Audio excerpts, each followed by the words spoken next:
Sup guys, Speo here, and in today's Reason Quick Tip we'll create a transition into a melodic chord step section by taking the first step, putting a lot of reverb on it, and then reversing it.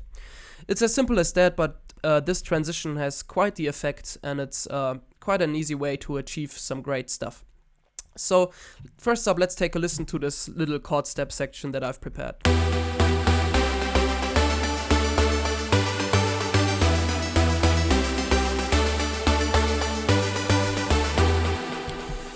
Now, to create a transition into this chord step section, what I'm gonna do is I'm gonna just select the razor clip here by hitting R and cutting out the first chord step. Then I'm gonna copy it over here where there is no other stuff to irritate me.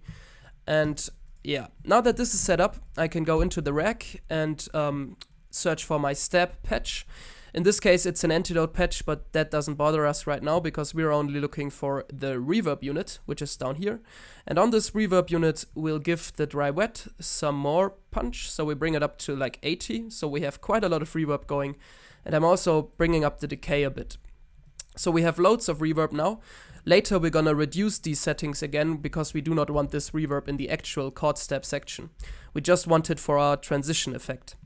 Another thing that I'm gonna do is I'm gonna turn off any delay units on this step patch for the moment. So I'm just gonna bypass this echo unit right here. And now let's just take a listen to what this step sounds like.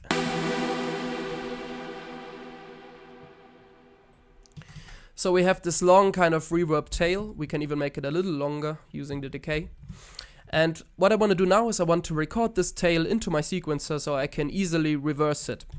And the easiest way to do this is just by hitting this rack source button on the mixer channel of the steps and then creating an audio track by hitting Command T. Open it up and selecting a stereo input on the audio input and then the mixer channel of your steps. Now that this is all set up, I can simply hit record. And the reverbed step is recorded right into my sequencer.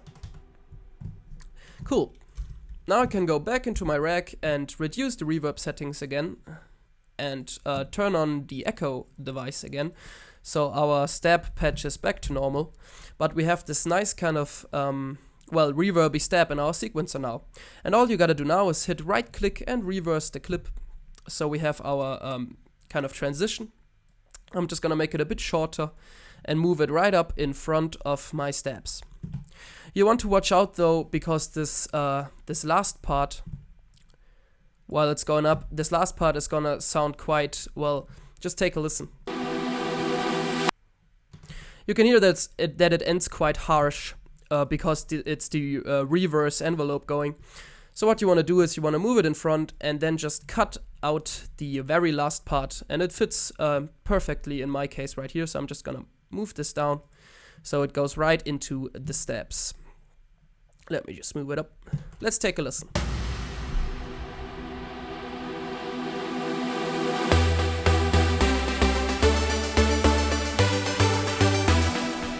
Sweet.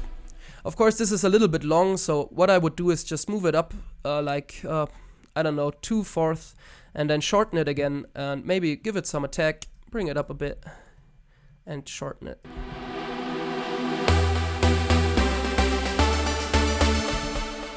But you can play around with this clip now that it's in front of the step section, and you can adjust it to your liking.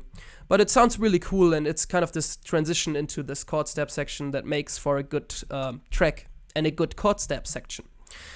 Another cool trick that I just quickly like to point out is something that'll also help your compressor deal with the action that's going on, because usually when you have some chord steps, you're gonna compress them pretty hard, and I'm doing this here with the compressor on the antidote.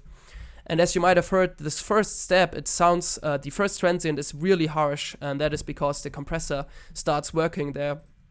And a way to make the transition even more interesting and also to make the compressor work more flawlessly is by taking the first step and copying it just 1/4 in front of the actual section, and then creating a filter, an envelope control filter, which I've already done in this case, and automating the frequency. Here is my frequency track. This is of course a low pass filter, by the way. And what we're gonna do now is just draw in a clip, and we'll start at 0, and we'll just get it right up after this this initial chord step.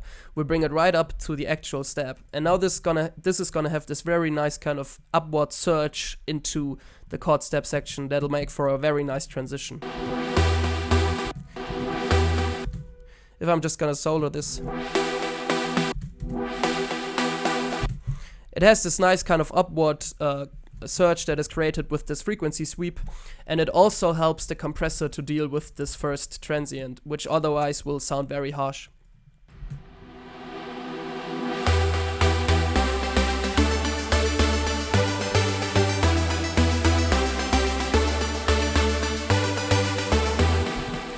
Of course, this technique to take something and reverse it with a lot of reverb and putting it in front of the actual phrase can be used on pretty much anything.